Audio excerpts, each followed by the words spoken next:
This is Leisha Holmes, and I'm your host on the Recruitment podcast, brought to you by Hoxo Media. And I'm absolutely thrilled to be welcoming to our channel today somebody that I connected to on a personal and professional level about 12 months ago during COVID for our shared interest in the topic that we're going to talk about today. Please welcome Jo Major. How are you today, Jo?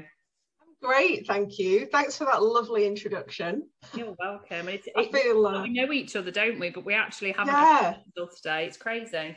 I know. I've been following you like a fan for the last 12 months. It feels a bit surreal actually now being part of one of your actual podcasts. But yeah, I'm really excited to be here. Thank you. I'm really excited too, and I think that we definitely connected. And even though we haven't actually met before, I think we definitely share a lot of similar values. Now, for those who are quickly going onto LinkedIn to look at your profile, do you want to give us an overview of who you are and why I've invited you on here today? Yeah, absolutely. So I've actually worked in the recruitment industry for over 20 years now. I spent around 17 years on desk billing and then moved into an L&D role before I joined APSCO, where I've spent the last 12 months. I did a lot of work around ED&I at APSCO. It's something that I've followed really closely, probably for about 5 years now. And the position that I had at APSCO just gave me this really great opportunity to kind of look across the recruitment sector. And I guess I kind of spotted an opportunity really, especially because we did so much work with the SME market. And speaking to lots of smaller recruitment businesses who were really interested in ED&I but just didn't kind of know where to start. So that's where the idea came really from, to create diversity and inclusion. And what we do is we are basically there to help recruitment businesses get to grips with equality, diversity and inclusion. And we do that through advice and training. And the whole focus is to give recruiters the confidence, skills, tools, and ability to be able to make their recruitment processes super inclusive for everybody, attract underrepresented and minoritized candidates, and also to really support their clients and to help them with their diversity and inclusion agendas and make them better businesses to work for. Absolutely. In a nutshell. In a nutshell. And I couldn't have possibly have done that justice. And that's really the main reason why I've invited you onto our channel today, because, I'm going to be a little bit controversial here. Our audience is entirely made up of recruiters right across the globe. It's very exciting that we've got a legion of fans coming over from all around the world now, not just the UK, which is brilliant for everybody, wherever you're listening or watching. I think that diversity, equality and inclusion is probably the most important thing that any employer or leader can think about, because it's all about attracting the best talent. And I think it has, because it's been such a prominent topic, and certainly in the last, like you say, 5 years or so and going forward, but I think it's potentially lip service to a lot of clients, and they don't really understand what that actually means and what the impact is. So being very transparent and objective, which you are entitled to be, given that you're talking to all these different businesses in different scopes. What is the reality of the landscape in 2021 with regards to ED&I? I think you're right in how you started the question. I think the volume's been turned up massively on this over the last 12 months with global events and COVID, and there's a lot more noise being made about it. I think what you said, in terms of how some businesses are approaching it, if we're talking from an end client perspective, there's a lot of good intentions, yes. Right? Good intentions don't change things there. There's a lot of performative and, dare I say, tokenistic stuff coming through. And I think end clients have got themselves in a situation where they've kind of gone at this because the pressure was there from their networks, their clients, their customers, the internal staff, to just do something, to throw some budget at it. They've got their personal LinkedIn, they've got their pride colours on their website. webinars, seminars, all that kind of stuff. And I think they're kind of like, they're kind of almost sat there waiting for something to happen. Yeah. You know, where are all the underrepresented folk knocking on our door to come and work for us? Yeah. And I think that's not happened, obviously. And so from what I'm seeing, that pressure's now being piled onto the shoulders of recruiters. Yes. Right. It's not, you know, and that often happens, right? And some recruitment businesses are, you know, that they've seen this coming for a long time, so they've got themselves ready, they're geared up, they've got the knowledge, they've educated themselves, they're doing some kind of really deep-rooted stuff, so they're in a really strong position to be able to demonstrate what they're doing. And then you've got other recruitment businesses that perhaps haven't experienced this before, and this is the first time actually clients have been saying, tell us about, you know, show us what you're doing. You know, demonstrates to us what you're doing to attract underrepresented talent. And I think that's where the challenge is. You know, where do they start? Where do we even get started on this? Well, where they start is with themselves. Because they start with themselves. If you're listening to this and you're running a business, or you're a leader within a business, or you're actually a recruiter looking up at your senior leadership team, where is the diversity in that business right now? Yeah. That's where and this is a challenge, isn't it? This let's be totally transparent. There's a huge lack of representation. It's weird that the recruitment industry just doesn't reflect our communities and cities that we work in, and you know, the UK work landscape as a whole.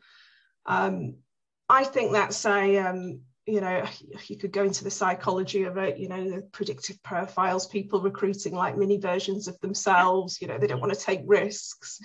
But I think a lot of it is, I think we're suffering from a bit of a hangover, especially at the top, from what we used to see as adding value. Yeah. So we hired the extroverts, right? We hired the first class degree holders. We searched through the red bricks to find people that sounded the part and looked the part. Yeah. And I think we created a space of sameness. Yes, I agree. And I think as you get to the top, you see, you know, from a gender perspective, more men, from, you know, a lot of whiteness. Yes, true. And I think that it's very, very difficult for a recruitment business to talk about equality, diversity, and inclusion when you click onto the Meet the Team page and you've got a sea of sameness and there's a total lack of representation. So I think you're right in what you were saying. You've got to start within, you've got to start internally, and you've got to have some, before you start taking advantage of all these like wonderful initiatives that are out there that are focusing on underrepresented groups and hiring them right into the recruitment industry, we've got to unpick the reason why these people are in the room already. Yeah, what is it about our hiring managers who are not choosing to recruit people with a different identity? What is it about our culture? Yes. Why don't people want to come and work in the recruitment industry if they don't fit this particular profile? I agree with you totally, and I think it's actually made it a very exclusive industry. If you you know, very generically speaking, I think that has been part of the battle, I guess. And now as we and I think one thing that's the great thing that's come out of COVID is that recruitment companies recognise that, you know, we're talent short. I'm speaking to Rec, we're always going to be talent short, and so is every market pretty much. So you have to think creatively, you have to think diversity, because you're not going to fill your clients' jobs, you're not going to get the end user, you know, building their teams, and you're not going to fill your role as a recruitment business either. So it's a really challenging question. But so how do we create, if we're very aware that we look around our table, I mean, I've got, you know, and I'm not going to name names obviously, but I have got a handful of clients who openly sort of, you know, talk about their concern that they know they've created a picture of, you know, 20-something white males, all from, you know, second job from university. They're all sporty. They're all very successful. I mean, these are highly aspiring people that you would want to go and work with now at a critical stage in their growth, because they cannot attract diverse, and that's gender, that's ethnicity. They cannot attract them, because the first thing anybody does, like you've just said, is they go and click on the work with us page, and all they see is, James, who's gone to Manchester University, he's 27, and he's, from Manchester or whatever. So how do we create a culture that's going to truly be inclusive? That's a massive question. Keep it top line. So I think that the first thing is, like you say, we've got to kind of admit that there's a challenge. We've got to take our head out of the sand and realize that there's work to be done. I think it starts with education. Definitely, to really help you set the foundations of a really good strategy or roadmap that's going to kind of get you somewhere. So I would always, it's definitely got to be driven from the top. It can't be driven by your marketing team or your HR team. Your leadership team have got to be on board, right? And I think it's about those leaders actually just getting some knowledge behind them, to really help them with the direction and some of the decision making. And it's a complex landscape, right? There's so many different sides and different layers to diversity and inclusion. So it's definitely that kind of, that education piece. And I always say to clients when I start working with them, I always ask the question, how prepared are you to change? Right. So I'm not saying, oh my gosh, it's like reinventing the wheel, a total transformation of what you've always done. I sometimes would argue that it's actually just really, really, really, really good recruitment best practice. Yes. Inclusive hiring is anyway. So it's kind of business leaders making sure that they are ready, that they have the will to change, and that they will support change, and they're prepared to look at things differently. I think definitely dropping that kind of cookie cutter approach to internal hiring, starting to look at competencies rather than like characteristics, and, being a little bit braver and investing time in actually a really decent kind of L&D program to bring people on board and teach them to be great recruiters, rather than looking for these like personality and identity traits that we associate with success. I think that looking at things like success metrics is also really, really interesting. If you think about some of the traditional metrics that we use to reward things like, we tend to pay lower or average salaries. People make that up with commission. Yeah. There's KPIs on things like time to fill, number of CVs, sent CVs to interview ratios, all this kind of like stuff that doesn't set people up for an inclusive hiring process, let's face it, that are in place. Yeah. And I think if I would advise all business leaders to really think about kind of how their success metrics and how their KPIs may potentially create a barrier for inclusive hiring. I don't know, I hadn't even thought about that. And just as you're saying it now, I mean, I'm all about outcome. To me, it's about outcome. If you're doing a great job in placing a candidate and filling your client's requirements, it doesn't actually matter whether you made 20 calls or you made 2 about the quality of approach. And I think that's about mindset then, isn't it? That's what you're talking about. But then going back to the recruiter that's going to manage that success in that way, it's a totally different person to the one that you might have had previously, who was happy just to bash phone calls out. I think that's a really important point, actually. Yeah, because look, recruiting underrepresented talent isn't hanging out in our network right now. Those folks are not on our database because historically we've not done enough to attract them. So attracting underrepresented talent takes time. It's, just bashing out generic job ads left, right and centre that we go on autopilot, don't we? Because we just, if we even do put a job advert out, if we don't go straight to our network, really taking the time to plan out situational and competency-based questions, for example. Yeah. For every job that we get in, and using that framework so every single candidate receives exactly the same questions in the same order and has the same interview experience. Yeah. This stuff, as we know, cuts out by unconscious bias. And then, you know, kind of using scoring systems, again, you know, looking at really fair and equal recruitment processes takes time. So, you know, if you've got a pool of people here that you know are going to be like super quick wins, you'll get your CV to interview ratio by representing them, and you know you're up against it time wise, it makes sense to just do what you do to make sure that you get the fee through, right? Yeah. And actually I've been speaking to a couple of business leaders actually who are looking at their like success metrics and actually reframing them a bit.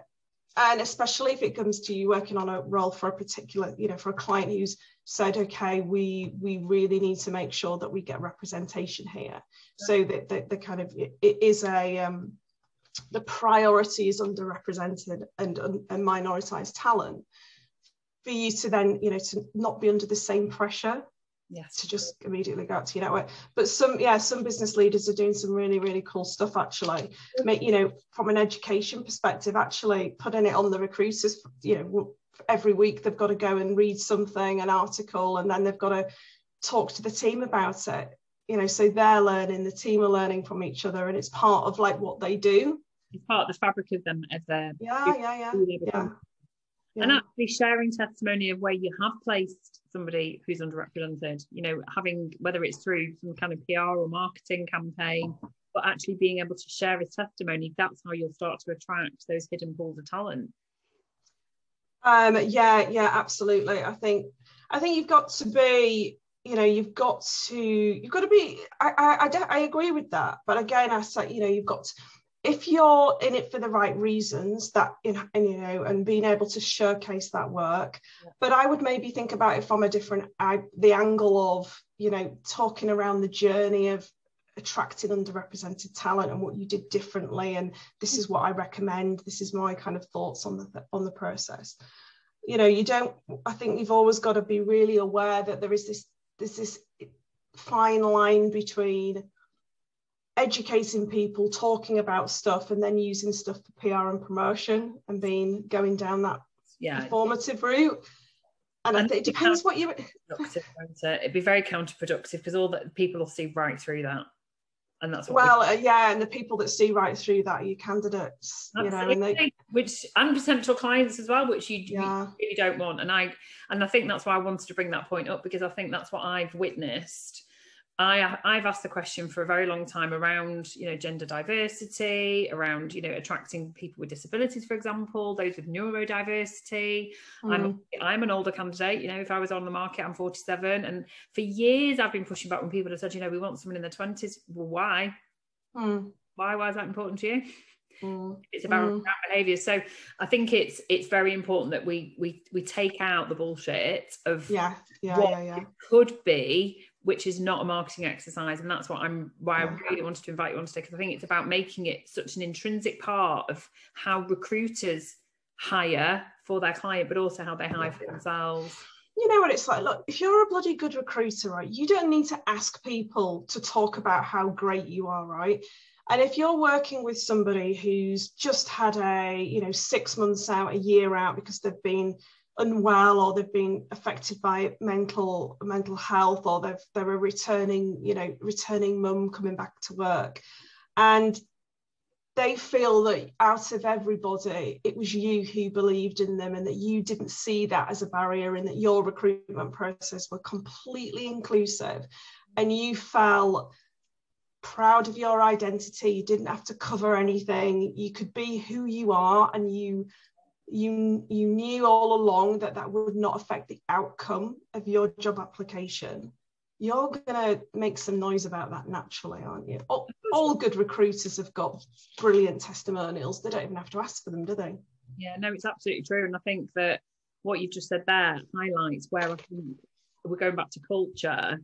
The recruitment industry has totally shifted. You know, we've gone on a different train track now since COVID, in that I think the human element, the influence, the experience, and the most important thing that I can say to anyone, certainly that's at the early start of their recruitment career, is how you make somebody feel.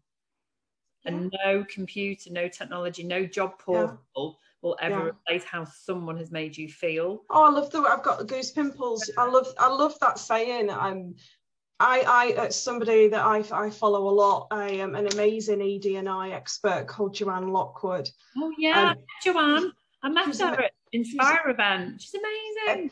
Everything she says, I just kind of like write down. I've got post-it notes everywhere, and that's one thing that Joanne says. That inclusion is about the way that you make somebody feel by the way that you treat them. Mm-hmm. And I love that you've mentioned that, because I think we, as recruiters, we talk a lot, don't we, about building candidate trust, loyalty, all of this stuff. But do we ever actually sit down and go, how are we making people feel by what we're doing here? And are we in an echo chamber when we ask that question? Or are we asking that question to the folks who aren't in the room at the moment? Because we ain't going to get the information we need from the echo chamber.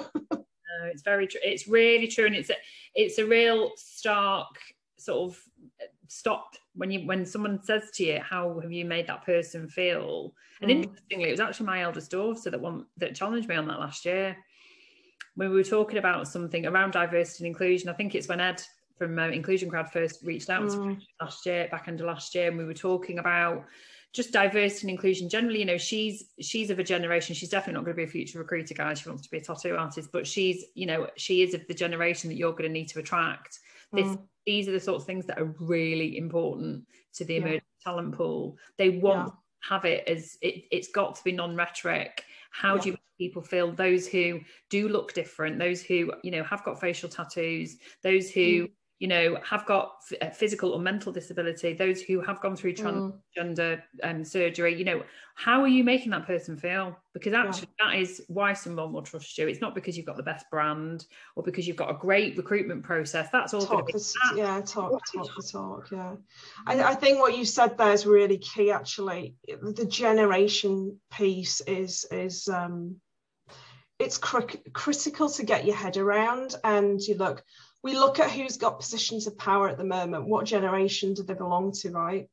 And it's about getting those folk to really think about your Gen Zers, and very, very shortly going to be the largest generation in the employment market, and actually really hanging out with those people and getting their perspective.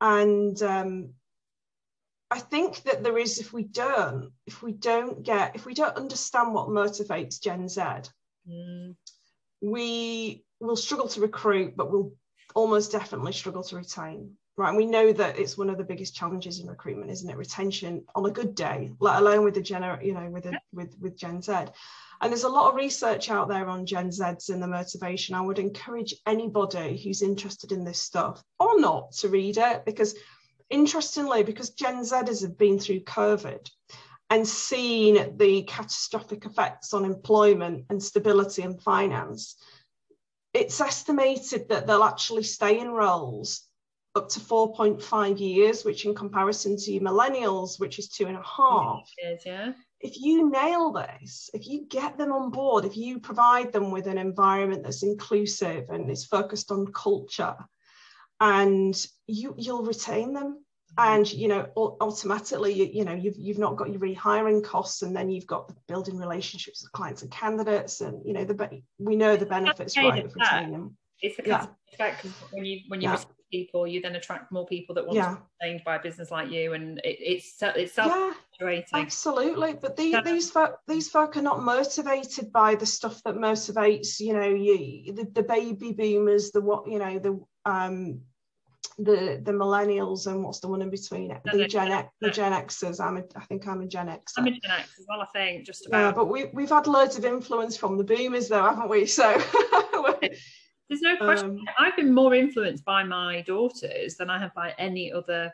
That's really interesting. Yeah. I mean, I don't know if it's just because I'm heavily involved with them as a solo parent, and they're both very strong-willed people. But I've learned so much, and I see this whole transformation that we're seeing at the moment now on Instagram, this kind of counter, you know, the note, they're taking the filters off, and all these amazing people now are sharing non-filtered photos. Yeah. I've already seen that happening with my daughters over the last few years. You know, they will not share anything unless it's real. I'm not allowed to share anything of them anyway, because obviously, you know, it's all about sort of consent, etc. But I do think it's a really important sort of penultimate point for people when they're listening and thinking about diversity and inclusion, that next generation, this has got to be so inherent in your behaviours and in your culture that they will see right through it. They're not interested in the words on the wall. They can see through the performative stuff. That's the thing. And also, look, they've been free to live their lives and express their identity in any way they wish, at school, at home, on social media. They're the most educated, socially connected generation we've ever had. They're not influenced by the stuff we were influenced by. And then they get, you know, they have all that inclusion, and then they get to work and it's like, could you leave your identity at the door, please? We don't allow tattoos, we don't allow facial jewelry, and you certainly can't have your hair that colour, and you need to dress like this, and if you could act a bit like that as well, that'd be great. And they're like, I need to be me. And this is partly why I think the education system in this country has got a massive problem with teenagers, but that's a totally different conversation. Let's not go down that route. that's definitely a Pandora box for me. So, final checklist, really, for those who are listening who are leaders of recruitment companies or those working in recruitment companies, what is your your ultimate checklist of what you need to do to make DEI something that's meaningful? No, good question. I would say, you know, obviously get educated yourself as a leader. It's not my book, but I am going to recommend this book. Great. By Sheree Atcheson. Okay. It's it's quite new. It's an incredible book. And I think that every single business leader who's interested or wants to make a difference should read this. I read it in about 3 days. Sheree Atcheson, is it? Atcheson, Demanding more. So if you go on your Amazon, go and get that down. Absolutely. And I send a copy of that to everybody that I work with, because for me, it's that platform of like foundation knowledge. There's loads of other stuff out there, but that for me just really stands out because it's so easy to digest and you just get it. Right. She's really commercial. She's brilliant. I think the education, the training piece, you know, give your recruiters the tools and the confidence to be able to have meaningful, elevated conversations around diversity and inclusion. Once you educate your recruiters around it, they actually know what they're doing, and it loses that kind of like, oh, I don't know why we're doing it. We're just doing it because we've been told that we need to recruit more of that group and more of that group. So they start actually to understand it from a candidate's perspective. Yeah, definitely. Center everything you do around underrepresented candidates and minoritized candidates. If you do that, if you center all your activity with those people front and center, you will not lose track and turn performative or tokenistic. Start with the easy stuff. Review, refresh, reframe, evolve your recruitment process. That's a big part of what I do in my training. We don't necessarily focus on like year 2 and year 3 stuff. We just look at the stuff we've got immediate control of. Good. Looking at the recruitment process, looking at reframing what we do, and it's just making it inclusive. If your recruitment process is inclusive, and that's every single part of it, that's where you start to attract underrepresented talent, and they'll have a much more positive experience of working with you. Mm-hmm. Don't get distracted by targets. Yeah. You know, some people won't even start this journey unless they've done the research. There's so much research out there. We know we've got a problem. We don't need any more reviews or data collection exercises. But don't get too distracted but we need to see the return on investment. And it's like, this is a human thing. There's untold business benefits, don't get me wrong, and they're all there, you know, available in numerous reports. But yeah, just don't make this a return on investment piece. Right. You know, do this as a making our business better and being able to support our clients better and to be able to support our candidates In the same way, mental health is not an ROI. It's about making the whole experience, the whole industry. We are educating people. That's what we're doing. Yeah, absolutely. And I think also, just to finish off, I would say, please take your people on this journey with you. Sometimes we don't actually even know people's backstories or true identities, and we've never asked the question. You know, it might be that you just start going internally. You start your internal discussion groups. You might do an internal diversity and demographics survey, just to kind of make sure that you're, you know, obviously anonymous, but just to help you understand your people more. That's such an important point. What a sanity check for a business owner. Yeah. You would check on other things, you know, how do you rate our training? What do you think about our site? What do you think we're measuring these awards? But actually, no, this is really for you. Because the employees have to believe in what you're saying externally. And I've had this before where, you know, you're out there giving it the massive ones about a topic and you're like, that's really interesting. What about me internally sat here? Because I'm not feeling that. Right. You know, so it's making sure that they feel involved, and people may, you know what it's like when you talk to people and you start uncovering the layers, and there's so much to them. And once you've never asked the question about, you know, what do you find challenging? What barriers have you faced in your life? Have you ever been faced with discrimination or prejudice? And it's not just necessarily the things that you would automatically assume. It might be, well, you know, look at all this, they've not kind of faced any barriers, but it might be that they never felt comfortable talking to you about their identity. Oh, so I would say, that, Jo. People. Really amazing advice. I knew this would be really insightful, and for anyone that isn't yet connected to Jo, please drop her a LinkedIn message. I'm sure she'd be more than happy to have a chat to you about your existing ED&I policy, or how to support your clients as a, you know, for the end user experience as well. Thank you so much for joining us, and I'd like to say very well done to your dog, who was very quiet, who we were a little bit worried might get a bit barky, but was very good. No, thank you so much for having me. It's been, I love talking about this topic. I could go on for hours, and it's just such a pleasure to be able to discuss it with you, because I know that you're genuinely really interested in seeing change, and thank you for giving me this platform, you know, for supporting me. Obviously, I've just started up my own business, and these kind of things are just, you know, you can't put a value on them. So I really appreciate your support. You're very welcome, and we're very honoured to have you on, and it's been an absolute pleasure to finally meet, and I look forward to seeing you again. You take care. You too. Thank you.